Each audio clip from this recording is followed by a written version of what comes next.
다 반갑습니다.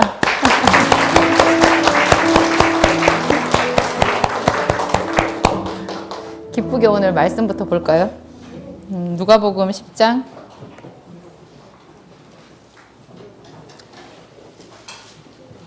25절부터 함께, 우리가 너무 잘 아는 부분인데 제가 얼마나 새롭게 풀어가나 한번 기대를 해보세요.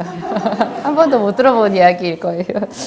어떤 율법 교사가 일어나 예수를 시험하여 이르되, 선생님, 내가 무엇을 하여야 영생을 얻으리이까? 예수께서 이르시되, 율법에 무엇이라 기록되었으며 네가 어떻게 읽느냐?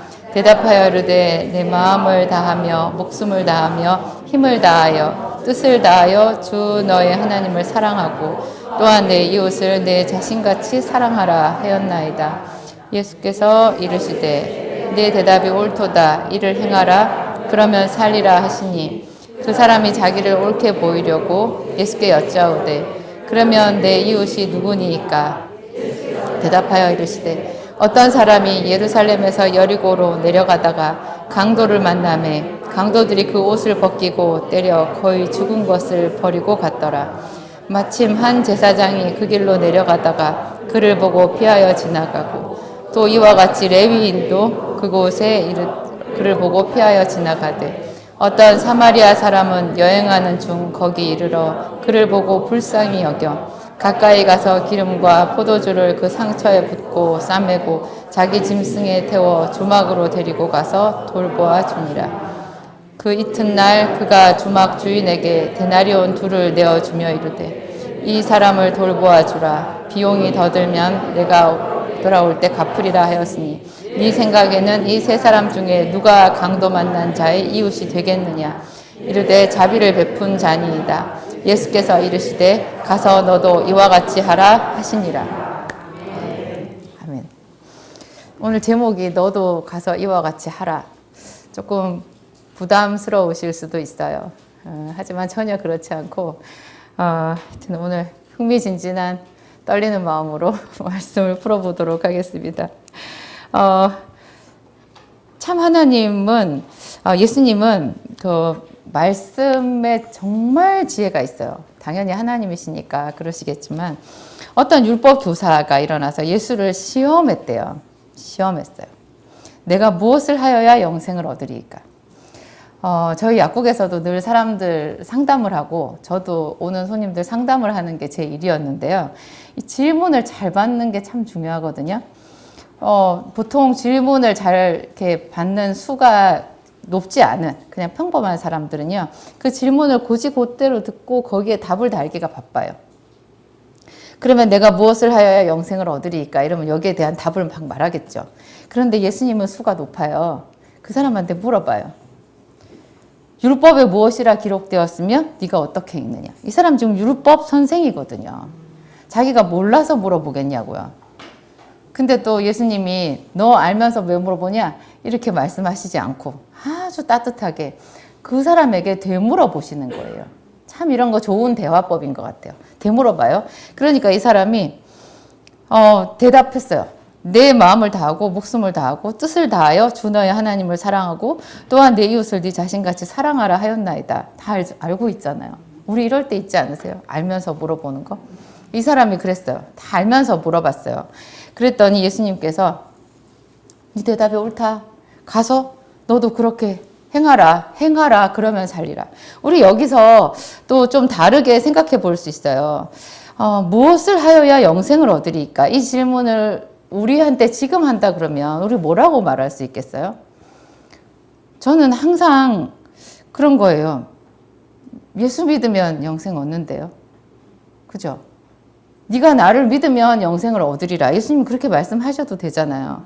그런데 예수님은 여기서 행함을 말씀하시는 거예요. 이 율법 교사도 행함을 물어봤어요. 내가 무엇을 해야, 그죠? 무엇을 해야.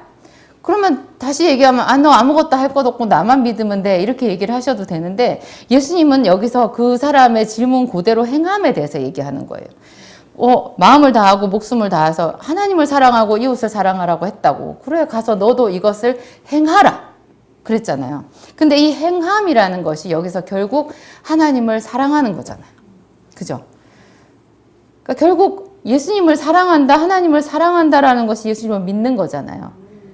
믿는 건데 믿는다고 말만 하면 믿는 건가요? 사랑해야 되잖아요. 사랑하는 것은 또 행위가 따라가는 거예요.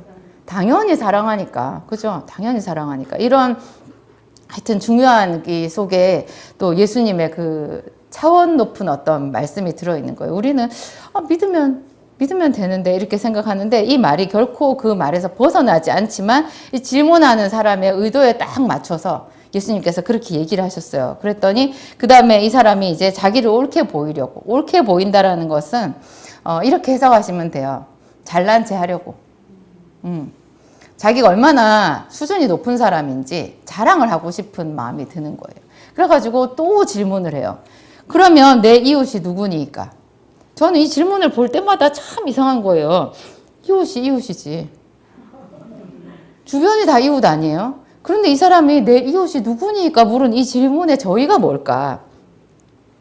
여기서 제가 하나 딱 터치를 한 게 깨달은 게 있잖아요. 이 사람 자기의 사랑을 받을 만한 주변 사람이 누구냐고 물어보는 거예요.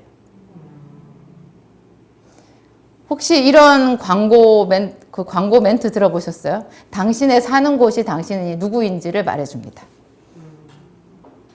그 굉장히 사람 마음속에 있는 어떤 욕심을 딱 건드리는 말이에요. 허세를 딱 건드리는 말이에요. 당신이 사는 곳이 당신이 누구인지를 말해줍니다. 롯데캐슬. 맞나요? 뭐 그랬던 것 같아. 자기는 성에 산다 이거죠. 근데 제가 롯데캐슬 가봤는데요. 성이 아니라 약간 성의 다락방 같은, 롯데캐슬에 사시는 분들을 제가 뭐라고 하는 건 아닌데 성이라는 말이 그 집에 비해서 너무 과장된 거예요. 그건 성이 아니고 그냥 성에 딸린 방이에요. 조금의 작아요. 근데 하여튼 그 말, 당신이 사는 곳이 당신이 누구인지를 말해줍니다. 사람들이 그래서 평창동이나 서울 어떤 강남이나 이런 허진 동네에 가서 살고 싶어 하는데요. 그런 게 있거든요. 근데 이 사람이 여기서 내 이웃이 누구니까 내가 사랑을 해줄 만한 사람이 누구냐고 물어보는 거예요. 이거 참 나쁜 말이에요. 유유상종 자기는 질 나쁜 사람하고 어울리고 싶지 않은 거예요. 그러면 누가 선교를 가겠어요? 그죠? 하나님이 만드신 사람을 자기도 모르게 등급을 져서 딱 얘기를 하고 그러면서 그걸 하나님께 물어보는데 이 사람이 모르겠어요. 이 사람도 자기의 저의를 스스로 파악을 하고 있었는지는 모르겠지만 하여튼 자기도 제 생각에는 이 율법 교사가 자기도 모르게 이런 말을 한 것 같아요. 그 깊은 자기의 내면을 자기도 모르게 그냥 잘난 체 하려고 이런 질문을 딱 던졌는데 예수님이 이걸 모르시겠어요? 근데 예수님이 바로 말씀하시지 않고 예화를 얘기를 하시잖아요. 그 예화가 바로 우리가 너무나 잘 아는 선한 사마리아 사람에 대한 예화예요. 근데 이상한 거는요. 왜 이렇게 성경에 예수님 이야기 복음서에는 사마리아 사람이 많이 나와요? 여러분 사마리아 사람 누구 생각나요?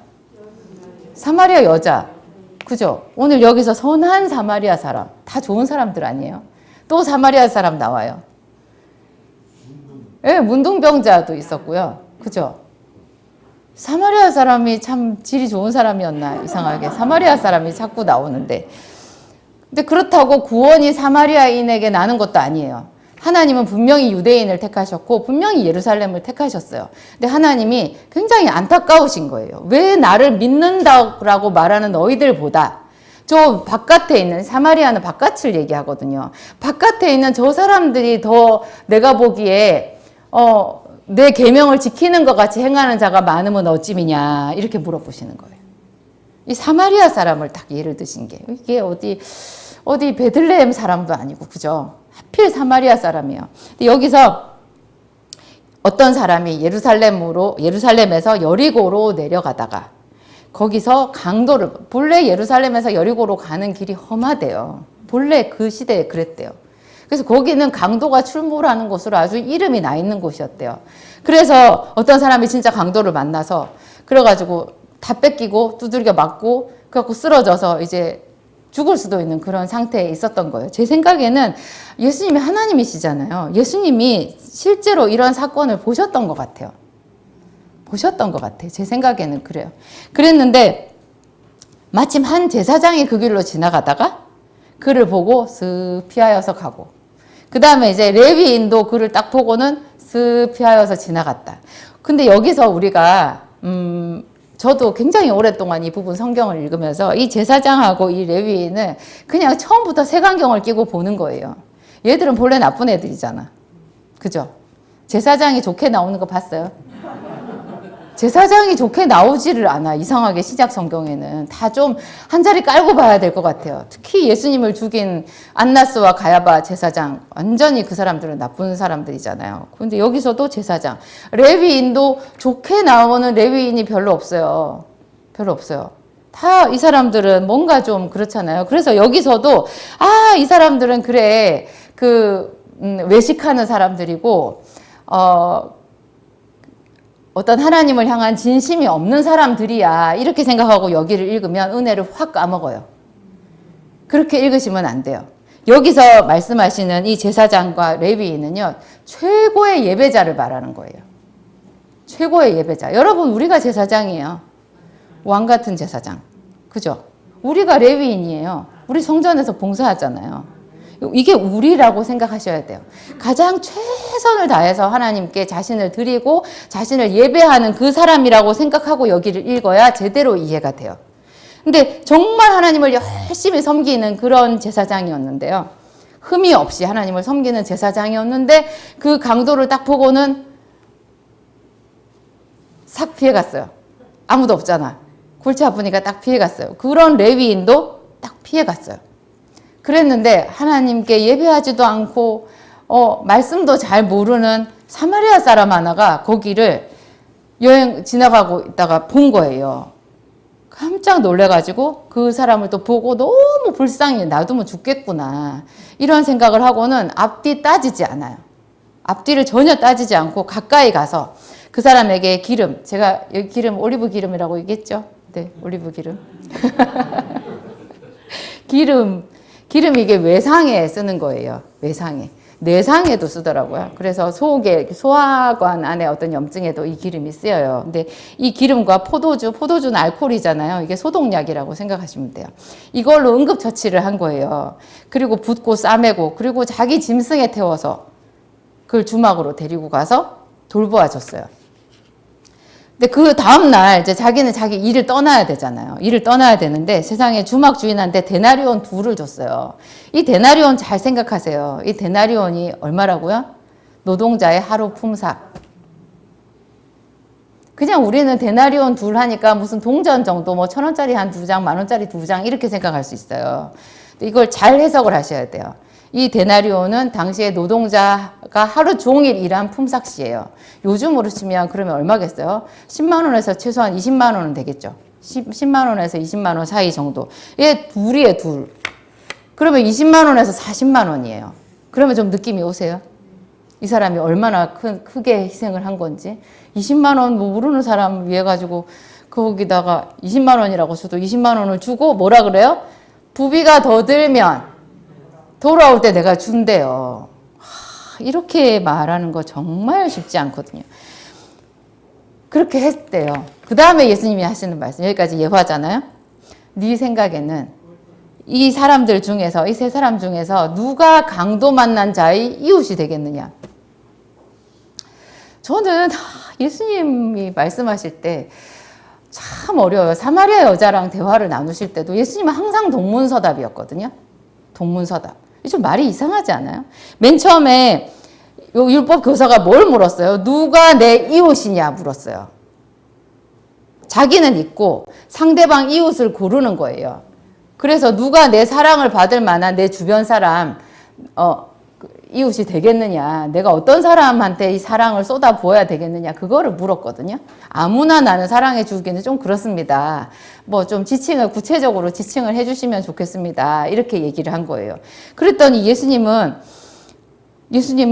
거꾸로 얘기를 하신 거예요. 그 상대방 이웃의 입장에서, 그 사람의 입장에서 이 세 사람이 누가 이웃이냐. 여러분, 이웃이라는 말은요, 상호 용어예요. 무슨 말인지 아시겠어요? 무슨 말이냐면 부부라는 말 하잖아요. 영어로는 커플이에요. 부부라는 말은 한 사람이 부부가 될 수 있어요? 반드시 두 사람이라는 것을 전제하는 거예요. 이웃이라는 말도요, 나 혼자 이웃이 될 수 있어요? 누군가가 있다는 얘기. 최소한 하나 더 둘이 있어요. 그죠? 그런데 지금 이 이웃, 두 사람 놓고 이웃을 놓고요. 율법 교사는 자기를 중심으로 해서 상대방을 고르는 누가 내 이웃이 되겠냐 물어봤어요. 그런데 예수님은 그 상대방의 입장에서 네가 이웃이 될 수 있겠느냐라고 얘기를 하시는 거예요. 이해되시죠? 저는 참 이거 이상하더라고요. 예수님이 그러니까 이 사람이 율법 교사가 자기는 가만히 있고 다른 사람을 다 평가해가지고 들었다 놨다 하면서 네가 내 사랑을 받을 자격이 있겠느냐 이렇게 생각하는 거 있잖아요. 다른 사람은 내가 사는 곳이 곧 나의 신분이니 나는 아무한테나 아무 데서나 안 살아. 나는 이 동네 사람 아니야. 나는 너희들하고 격이 다른 사람이야. 이런 생각을 가진 거 있잖아요. 그런 생각을 콕 찔러서 얘기를 하신 거예요. 그래가지고 그러니까 이야기가 필요하잖아요. 그냥은 말이 안 먹히잖아요. 그러니까 아주 스토리텔링을 하신 거죠. 이야기를 딱 만들어가지고 또 약간 감동적이잖아요. 아무리 자기가 제사장이고 아무리 자기가 레위인이라고 해도 이 상황에서 이 사마리아 사람이 잘했다고 하지 않겠어요? 근데 이 율법 교사가 하는 말 보세요. 사마리아 사람이니다 이렇게 말 안 해요. 뭐라 그래요? 자비를 베푼 자니이다 이렇게 말해요. 그 자비를 베푼 자가 사마리아 사람이라는 게 굉장히 불편한 거예요. 그래서 이 셋 중에 누가 강도 만난 자의 이웃이 되겠느냐 이렇게 말했을 때 그 사마리아 사람입니다 이렇게 말 안 하고 자비를 베푼 자니이다 이렇게 말한 거예요. 근데 예수님이 이것까지도 딱 노리셨다는 거 아니겠어요? 네가 자비를 베풀어라 그렇게 하시는 거예요. 너는 네 자비를 가지고 네 자비를 받을 만한 사람을 선별하지 않느냐. 그렇지만 하늘에서 내가 보았을 때는 그렇게 자비를 베푸는 자가 없다라는 거죠. 없다라는 거죠. 네가 그런 자비를 베풀 만한 마음이 있느냐. 네가 그런 이웃이 될 의지나 능력이 너에게 있느냐 물어보시는 거예요. 네가 다른 사람을 저울질해서 솎아내기 전에 네가 너를 한번 살펴보라는 거죠. 그런데요. 예수님께서 내 마음을 다하고 목숨을 다하고 힘을 다하여 주 너의 하나님을 사랑하라 했잖아요. 그리고 두 번째 계명이 내 이웃을 내 몸과 같이 사랑하라고 얘기를 하셨어요. 예수님께서 이 두 가지 계명 중에 어떤 계명을 더 중요하게 생각하시는 걸까요?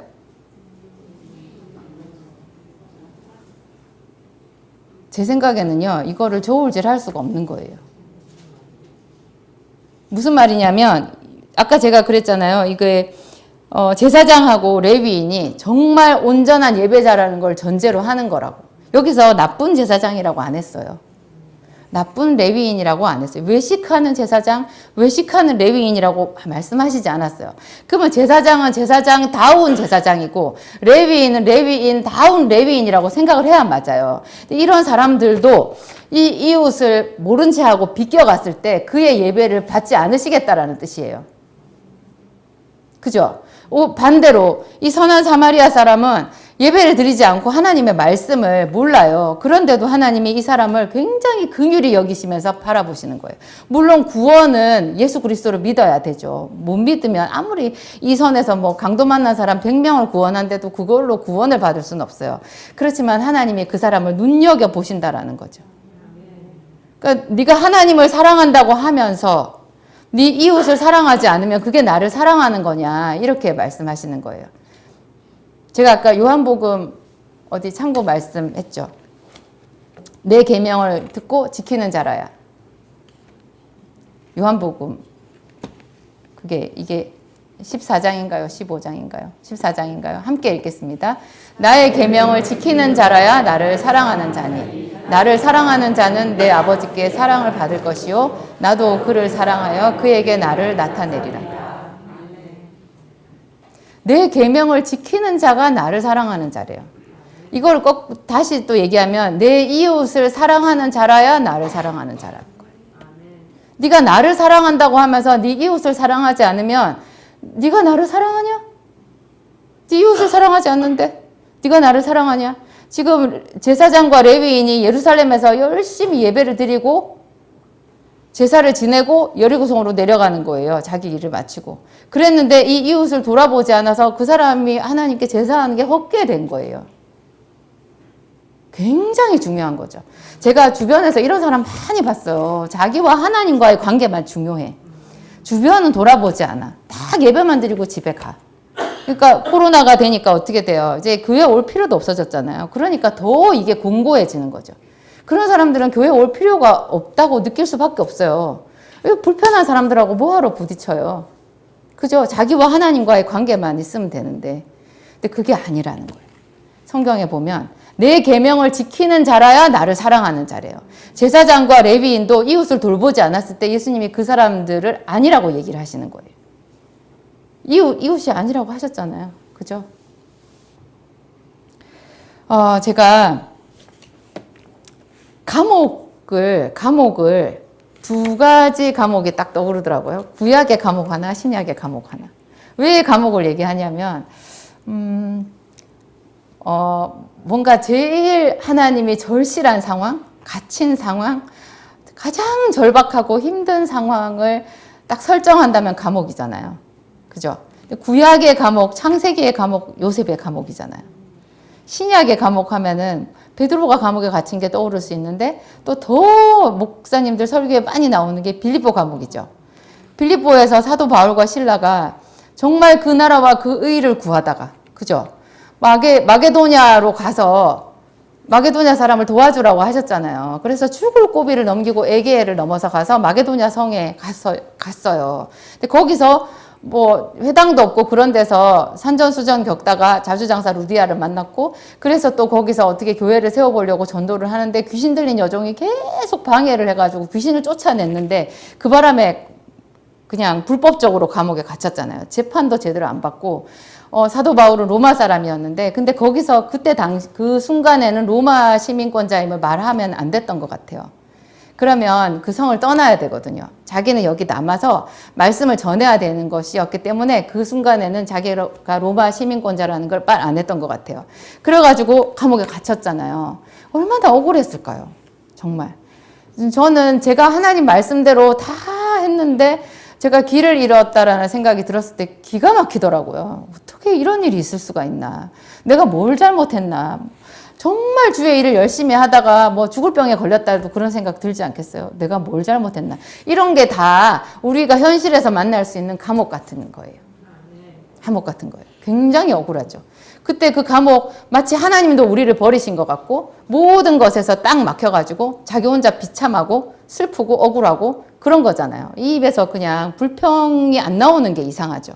근데 이런 상황에서 빌립보 감옥문이 열린 거랑 요셉의 그 창세기의 요셉의 감옥문이 열린 게 아주 미묘하게 대조가 돼요. 그런 대조 한번 해보실래요, 여러분? 빌립보 감옥에서 그 문 어떻게 열렸어요? 기도하고 찬송함에 죄수들이 듣더라. 그 다음에 갑자기 지진이 나면서 감옥문이 열리고 죄수들의 매인 것도 다 풀어졌어요.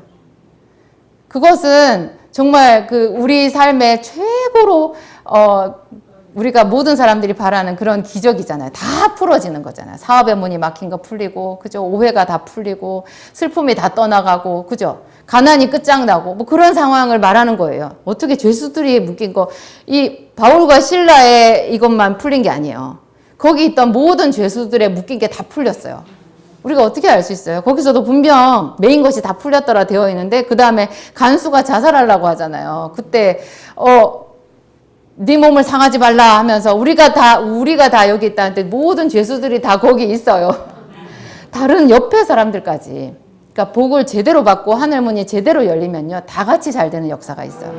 다 같이 잘 되는. 여기서는 분명히 기도하고 찬송하며, 그러니까 수직적으로 이게 역사가 있었던 거예요. 하나님을 정말로 사랑했던 거죠.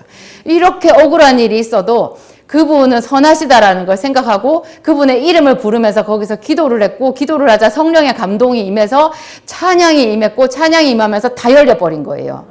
우리는 다 이런 거를 좋아해요. 그래서 저도 참 좋아해요. 이런 거 정말 좋아해요. 얼마나 멋진 드라마예요.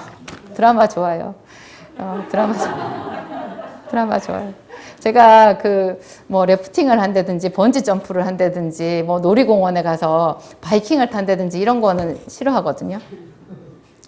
너무 무섭고 어지럽고 힘 딸려요. 그렇지만 사람들이 그런 걸 좋아하잖아요. 그런 걸 좋아하는 이유가 이 삶이 밋밋한 거예요. 그래서 뭔가 짜릿한 거를 원해. 그래서 그게 모의모험이래요. 모의모험.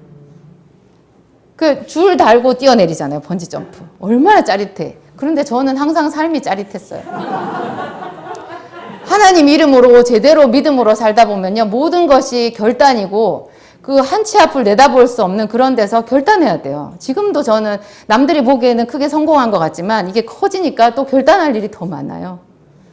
굉장히 많아요. 이거 한 번도 안 해본 일이고 어디에도 선례가 없어요. 저 같은 이런 약국을 하는 선례가 없어요. 선례가 있으면 내가 좀 가서 배울 텐데. 그래서 매번 하나님께 기도하고 어떤 새로운 일을 하잖아요. 참 그래요. 이게 하나님과 같이 가는 것은 진짜 모험이고 그래서 그분을 사랑하는 사람들은 모험을 하면서 살게 되어 있어요. 근데 이제 구약의 그 요셉을 보세요. 요셉은 감옥에 gat혔는데 어떻게 나왔어요? 사람을 통해서 나왔어요. 요셉이 거기 감옥에 억울하게 들어갔잖아요.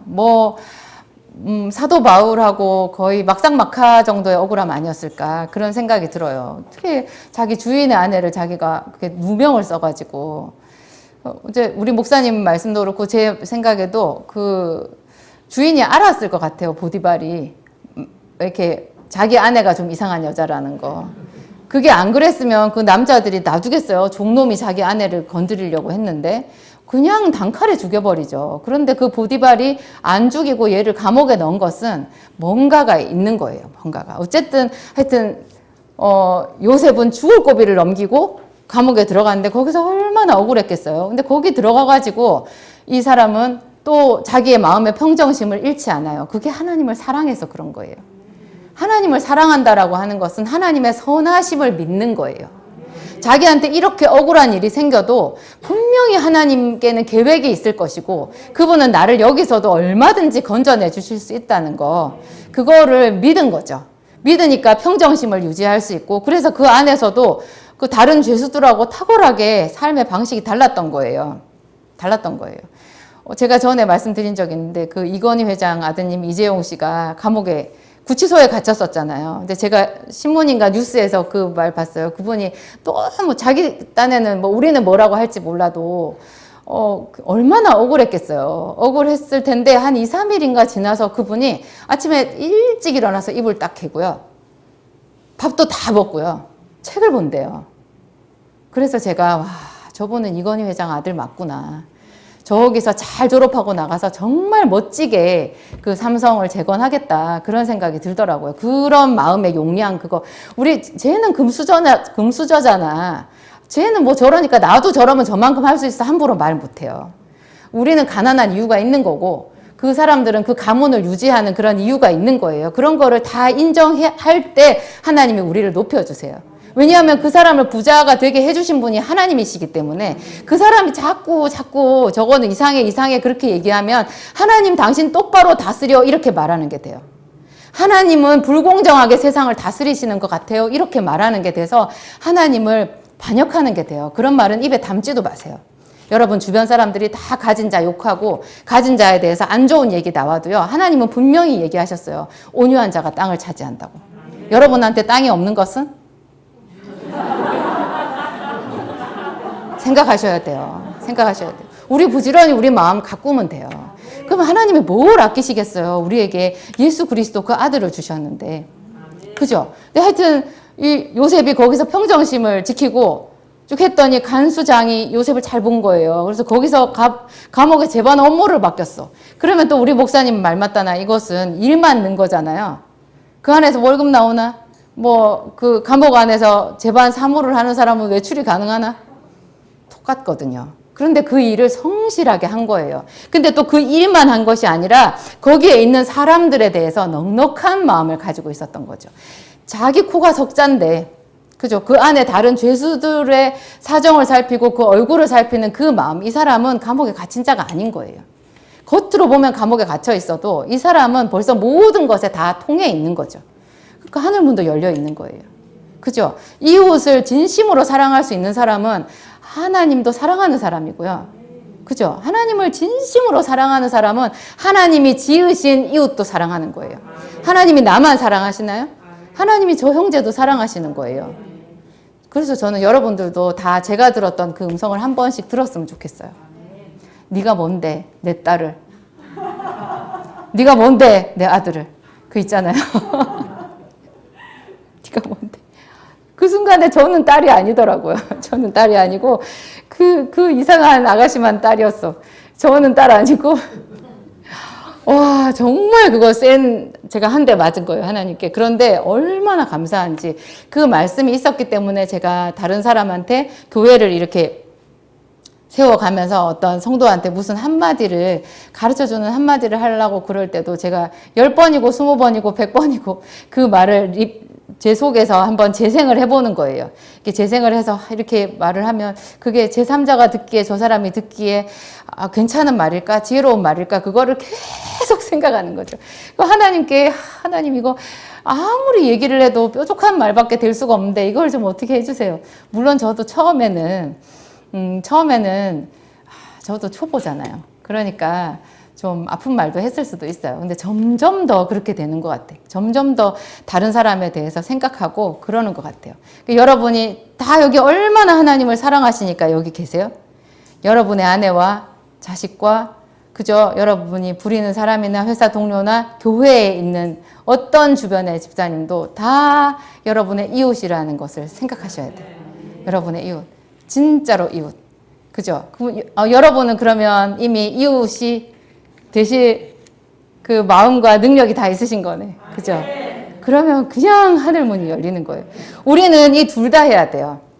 정말 하나님도 사랑하고 그 사랑으로 이웃을 사랑하고 이웃을 사랑하고 이제 이게 그러면 주라 그러면 너희에게 주리니 곧 후히되어 누르고 흔들어 넘치도록 너희에게 안겨주리라. 너희의 헤아리는 그 헤아림으로 너희도 헤아림을 도로 받을 것이니라. 주라고 한 거잖아요. 주라, 100% 주라. 이 도움을 주는 것과 받는 것에 대해서 우리가 중요한 얘기가 있는데요. 제가 흔히 사람들이 하는 말을 한번 얘기해 볼게요. 안 받고 안 준다. 나는 사람들하고 얽히는 거 싫어. 이런 소리 참 많이 들었어요. 저도 그랬어요. 나도 안 얽히고 싶었어요. 저도 상당히 상처가 많은 사람이고 사람이 무서웠어요. 그런데 저희 아버지 그 볼품없고 알코올 중독자였고 아무것도 남긴 것 없고 그 결국에 대학병원에서 행렬병자로 생을 마감한 그렇게 보잘것없는 저희 아버지지만 그 아버지가 저한테 명언을 하나 남기셨거든요. 그게 저는 많은 시간이 지나면서 생각했을 때 아버지가 나한테 유산을 남겨주셨구나. 너무 감사하다 그 생각이 들었어요. 아버지가 저한테 제가 중학교 다닐 때 술에 취해가지고 소주잔을 기울이면서 먹고 술이 잔뜩 취했어요. 저는 아버지 취한 모습이 제일 싫었어요. 요즘에도 갈지자로 길거리 걸어다니는 사람 보면 저는 부하가 나거든요. 왜 세상을 똑바로 안 살고 저렇게 비겁하게 피하냐고. 세상은 안 흔들리는데 지만 흔들리잖아 지금.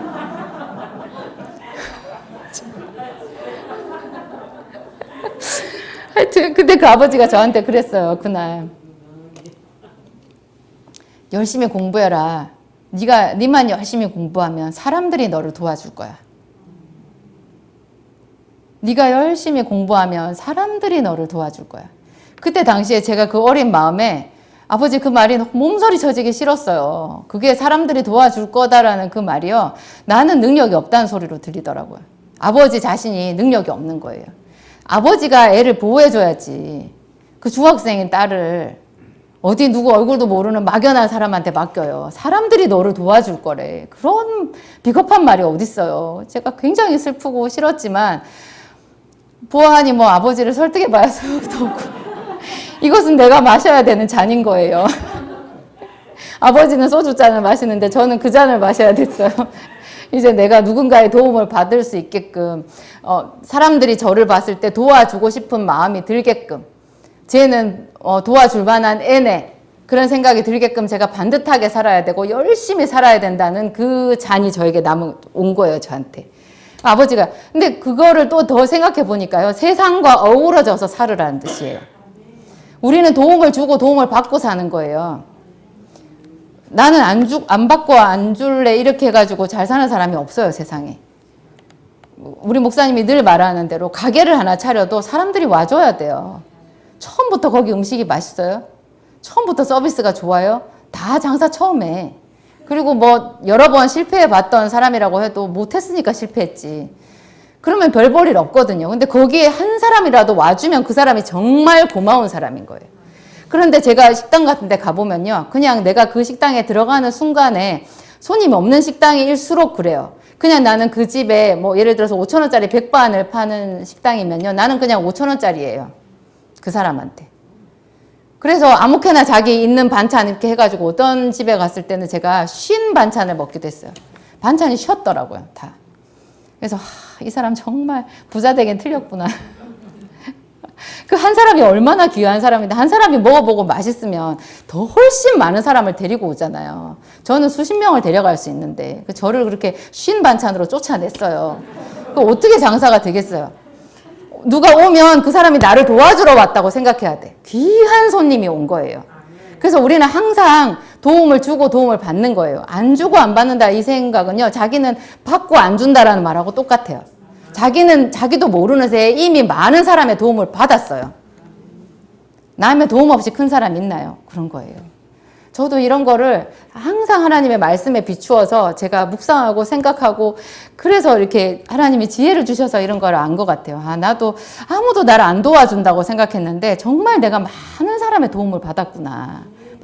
받았네. 우리는 받은 거는 잊어버려요. 그건 본래 있던 건 줄 알아요. 감사 안 하죠. 그런데 받은 거예요. 받은 거. 그래서 안 받고 안 준다는 이 자체가 벌써 받고 안 준다라는 말이 돼버려요. 그러니까 이런 사람은 잘 될 수가 없는 거고, 주면서 받을 거를 계산하는 사람들이 있어요. 제가 그 결혼식 축의금 줄 때 이런 말하는 사람 참 많이 봤거든요. 그 사람 나한테 얼마 했는데 걔는 나한테 안 왔어. 내가 왜 가? 이렇게 말해요. 저도 사람이니까 그런 생각이 안 들 수는 없는데요. 이렇게 살면 진짜 팍팍해요.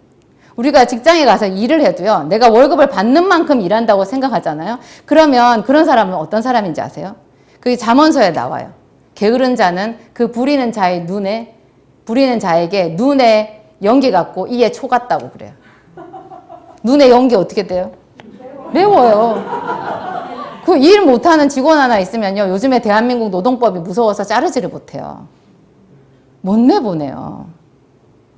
제가 하루인가 이틀 일한 어떤 직원 너무 일을 진짜 완전히 얘는 거짓말쟁이. 그래갖고 우리 실장님이랑 싸바싸바 해가지고 하루 이틀 잠깐 일했으니까 내보냈다가 제가 나중에 그 노동청에 고발당해가지고 한 달치 월급을 물어줬어요. 세상에 그런 일, 대한민국 무서운 나라예요. 얼마나 고용주는 생각 안 해줘. 전혀 나는 걔가 일 못했는데 그런 거 물어보지도 않아요. 그냥 일방적이에요. 대한민국이 지금 그 노동자 있는 사람들 자기 저런 재벌들 때문에 자기가 불공정해서 못 사는 것 같이 얘기하시죠. 제가 이렇게 해보니까요. 그 사실이 달라. 내용이 달라. 저는 눈 닦고 일 잘하는 사람 찾아다니거든요. 참 잘 없어요. 근데 자기가 받는 월급만큼만 일하겠다라고 생각을 하면 사실은 월급 받는 것보다 적게 하는 게 돼요. 적게 하는 게 돼. 제가 회계를 많이 했어요. 제가 처음에 약대에서 이런 내용을 공부를 했겠어요. 자격증만 땄지, 면허증만. 그래가지고 사회생활을 어떻게 해라, 그런 말을 전혀 배우지 못한 상태에서 세상에 나가가지고, 제가 참 부리는 자한테 눈에 연기 갖고 이에 초 같았을 거예요. 많이 부끄럽더라고요. 그래가지고, 제가 하여튼 주변 사람들한테 열심히 얘기해줘요. 이런 거 기회 닿을 때마다. 정말 제대로 일하면 기회는 널렸다고. 사람들이 너를 보고 스카우트 해간다고 그렇게 얘기해요. 그래서 주면서 받을 것을 계산. 내 월급 이만큼 받으니까 내가 그런 것까지 일해 이러면 안 된다라는 거. 안 된다라는 거. 그거 조금 더 하면요. 그거보다 훨씬 더 많은 돈이 나를 따라와요. 하여튼 우리는 축복의 통로예요. 축복의 통로. 하나님께 은혜를 받잖아요. 사실 뭐 사마리아 사람, 여기 선한 사마리아 사람은 부모님한테 사랑을 많이 받고 산 사람일 수 있어요. 그리고 과거에 자기가 강도를 만나서 이렇게 받았는지도 몰라요. 그래서 이렇게 했는지도 몰라. 근데 우리는 하나님께 사랑을 받는 거예요. 하나님께, 아직 나는 하나님께 그렇게 사랑 못 받았어요. 그러면 그거부터 달라고 하세요. 넘치게 주시거든요. 그리고 신기한 거는요, 하나님께는 이래요. 제가 요즘에는 성도들을 위해서, 그리고 저 자신을 위해서 축복하면서 기도할 때, 제가 감격하면서, 막 살이 떨리면서 하나님께, 이거 주세요 하고 하는 게 있는데, 그게 한 말씀을 달라는 거예요. 제가 이제 아는 거예요. 그 말씀의 능력을. 옛날에는 등록금 달라고 기도했잖아요. 그랬더니 하나님이 달라는 등록금은 안 주시고. 내가 너한테 내 생명을 줬대. 근데 너는 나한테 뭘 달라고 그러느냐. 그래가지고 제가 얼마나 상처를 받고 울고, 하나님 남들은 다 주더만 나는 그것도 안 주시면서 그렇게 화만 내시냐고. 그랬는데 그게 다 오해였잖아요. 제가 수가 낮아서 하나님을 몰랐던 거고, 그때 이미 등록금 예비해 놓으셨고, 그리고 중앙대학교 약학과를 졸업하는 게 하나님 뜻이었고, 제가 그 학교를 다니면서 불평과 불만이 입에 달려있는 게 하나님 불편하셨던 거고, 그랬던 거더라고요. 제가 불평이 많았거든요. 내가 왜 이런 학교를 다녀야 되냐. 교수님들도 다 실력도 없고 이상하다. 친구들도 나는 쟤보다 훨씬 더 잘났는데 나 저런 애들이랑 왜 내가 여기 있어야 되냐. 그러니까 오늘 말씀드린 게 그냥 좀 부끄럽지만 사실 다 저의 얘기예요. 내가 사는 곳이, 내가 있는 곳이 나를 말해준다. 내가 다니는 학교가 나를 말해준다. 제가 얼마 전에 중앙대학교 특강을 갔거든요. 너무 마음이 아팠어요. 그 학생들이 제가 옛날에 90년대 그 학교를 다녔을 때 가졌던 열등감의 한 10배는 가지고 있는 것 같았어요. 그 중앙대학교가 얼마나 괜찮은 대학교인데 처음부터 그 애들 봤을 때요. 그냥 말이 필요 없었어요, 다. 전부 이 학교가 다 불만인 애들이고 아무 소망이 없고 그런 애들만 거기 앉아있는 거예요. 내가 이 학교 정말 괜찮은 학교다 하고 말하는데 미동도 안 하더라고요. 나만 온몸에 힘이 들어가고 괴로웠어요. 하여튼 하나님께서 말씀 한마디를 주시잖아요. 여러분들도 제대로 구하려면 그렇게 구해야 돼요. 하나님 한 말씀만 하소서 내 영혼이 곧 낫겠나이다. 하나님이 빛이 있으라 하실 때 빛이 있었잖아요. 나한테 빛이 있으라가 아니라 나한테 필요한 어떤 한마디를 해주시잖아요. 회개하라는 말도 좋아요. 무슨 말이라도 나한테 필요한 딱 한마디를 하는 순간 그 말이 나한테 가장 맞는 말이고요. 내 마음에 자유가 임해요. 근데 뭐 마음의 자유, 나는 지금 환경이 이렇게 막혔는데, 근데 마음의 자유가 임할 때 그 하나님의 말씀은요, 주변도 다 열어버려요. 제가 그걸 몰랐어요. 하나님의 말씀이 임하면 이미 거기가 천국이고 이미 다 된 거예요. 그걸 아는 사람이 하나님의 말씀을 달라고 그러는 거예요. 오늘도 여러분 정말 말씀 달라고 하세요. 그리고 그 하나님께 하나님이 주시는 말씀은 사랑이거든요. 그 사랑이 우리 각자가 우리가 생각하는 언어 코드가 달라서 다 말이 다른 거지. 결국은 하나님이 나를 사랑하시는구나 그거예요. 그거를 뼛속 깊이 딱 깨달을 수 있는 어떤 그런 기가 막힌 말씀을 주시거든요. 그 말씀이 딱 임하면 그냥 다 열리는 거예요. 그러면 그 사랑을 가지고 여러분들도 의지적으로 있죠. 의지적으로 교회를 사랑하시고 주변을 사랑하시고 항상 주는 자가 되세요. 또 여러분이 힘들 때는 받기도 해야 돼요. 근데 받을 때 어떤 마음으로 받느냐? 어떤 마음으로? 기쁘게 받으세요. 받아야 된다면. 기쁘게 받고 나는 저 사람보다 더 크게 주는 자가 되리라 하면 돼요. 그러면서 그런 마음으로 열심히 이렇게 부자가 되셔서 영적으로 뭐 환경적으로 다 부자가 되셔서 더 많은 사람들에게 나누어 주는 자가 되면 그러면 우리 한 말씀만 더 읽을까요? 오늘 시편 말씀 있죠. 함께 읽겠습니다. 보라 형제가 연합하여 동거함이 어찌 그리 선하고 아름다운고 머리에 있는 보배로운 기름이 수염 곧 아론의 수염에 흘러서 그의 옷깃까지 내림 같고 헐몬의 이슬이 시온의 산들의 내림 같도다. 거기서 여호와께서 복을 명령하셨나니 곧 영생이로다. 저기도 답이 있어요. 무엇을 하여야 영생을 얻는다고요? 형제가 연합하여 동거해야 됩니다. 그죠? 하나님 사랑, 이웃 사랑이 저 안에도 딱 들어있는 거예요. 형제가 연합하여 동거와 정말로 사랑하고 서로 연합이잖아요. 연합. 그러니까 받는 사람도 주는 사람도 있잖아요. 다 그런 마음인 거예요. 그러면 그게 머리에 있는 보배로운 기름이 아론의 수염에 흘러서 어깨까지 흘러내림 같고 헐몬의 이슬이 시온의 산들에 천국이잖아요. 천국이에요. 이게 연합이 얼마나 중요한지 아시겠죠? 네, 기도하시겠습니다. 하나님 아버지, 너무나 귀한 말씀 때마다 들려주시는 아버지께 감사합니다. 욕심으로 단단하고 두려움으로 깊은 어둠 속에 있는 우리 심령에 주님 빛으로 오셨습니다. 예수님을 사랑합니다. 예수님을 사랑합니다. 주님 무슨 말씀을 하셔도 이제 그 말씀을 내 말씀으로 받겠습니다. 우리가 그와 같이 예수 그리스도를 사랑하여서 오늘도 뜨거운 마음으로 기도하기 위하여 이 자리에 모였습니다. 하나님, 우리 각자의 형편에 맞는 귀한 말씀 들려주시옵소서. 빛이 있으라 하셨을 때 빛이 있었던 것처럼 오늘 우리에게도 하늘나라가 임할 줄 믿습니다. 척박한 우리 환경에 하나님 놀라운 축복이 내려질 줄을 확신합니다.